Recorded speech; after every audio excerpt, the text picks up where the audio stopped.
that. You spoke about your insecurities of when you probably first got into a wheelchair and your situation. Was there a turning point for that for you? Was there a moment when you just started to accept it and go, this is Sam now for the moment? Yeah, probably the biggest turning point was about 7 months after the injury.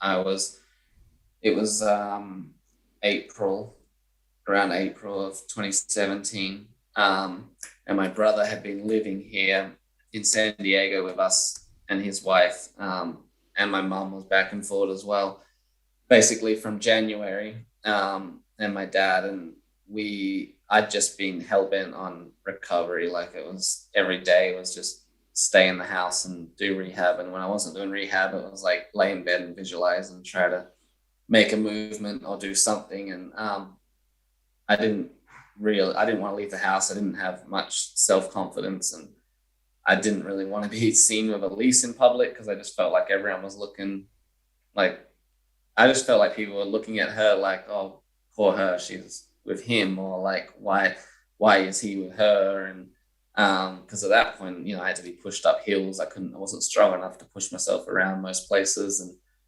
and just didn't really know how to deal with that at that point. And it was around April that my brother was pretty adamant for me to get out the house and sort of keep working at this goal of wanting to recover. But he was always very much pushing me in the direction of like, you can still do so much, and like you can still be independent, and you can still create a life for yourself, and like you're not useless, basically. And he'd had not really any experience of spinal cord injury, but he just picked it up from the get-go and was like, started just researching stuff and reaching out to people. And right away he just was like trying to get me out the house, trying to get me to the gym, trying to get me to start driving, trying to get me to find a way, like push forward, like make your own way, like don't just get stuck in this rut of like it's walk or nothing.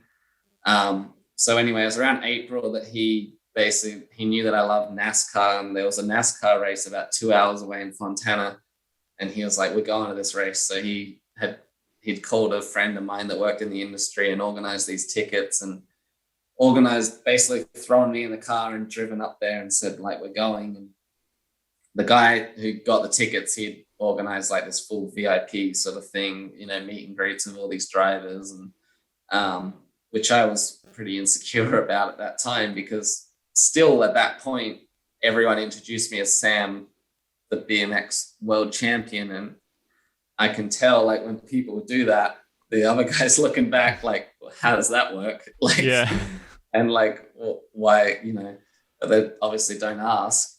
And I didn't really even know how to interact with that. That was my first real outing in a wheelchair. But anyway, the guy that organized the tickets, he said, at 10 o'clock, like, make sure you go to the number 13 hauler. There's a guy you need to meet, and his name's Bootie Barker, and he's in a wheelchair, and I need you to meet this guy. And Matt and I, that's my brother Matt, we were a bit like, okay, like, at that point, I didn't really want to meet anyone in a wheelchair. And as terrible as that is for me to say, that's how I felt at that point, because I just didn't want that to be me. And I didn't want to learn about living in a wheelchair. I didn't want to be in a wheelchair. So anyway, out of respect, we went to the number 13 hauler and met Booty. And here's this guy, he comes wheeling out the back of this semi-trailer, big wheelie down the back, and he's like big southern guy, like pretty solid, well built, and very capable. And he's like, hey Sam, how you going? I'm Bootie Barker. And just the most like upbeat, funny guy you've ever met. And he pulls us in the back of his trailer, and like Matt pushes me up in there, and Bootie's like climbing around all the walls and pulling out exhaust manifolds and showing us his engine data on his laptop. And Bootie he's a crew chief for this multi-million dollar NASCAR team at the top level. And he's a qualified engineer, and he basically runs this team, and he's just full of life. And he looked at me, he's like, how long have you been injured for, Sam? And I was like, 7 months. And he's like, you look great, brother. What are you going to do now? And And I was kind of like, didn't really know how to answer that because I had no idea what I was going to do. Like, and my brother kind of answered it for me. And he's like, Sam's working on his recovery. He really wants to walk at his wedding at the end of the year. And then Bootie's like, that's great. Then what? And I was like, didn't know how to answer that. And my brother sort of awkwardly like asked Bootie, like, when did you like stop doing rehab? And he's like, rehab? I didn't do no rehab. He don't need no rehab. He's fine. And he was basically like, Amazing. He said they said if he could put his shoes on and get in and out of his wheelchair, he could leave the hospital. And he said he did that in a month and got out of there and got his engineering degree and got on with it. And for us, like, until that point, everyone that had spoke to us was like, if you drive a car, you're going to have a minivan, it's going to have a ramp. And, when you travel, you're going to have to go to the airport this much earlier and you have to call the hotel and make sure it's got this and got that. And just everything had like a limitation on it and everything just seemed too hard kind of thing.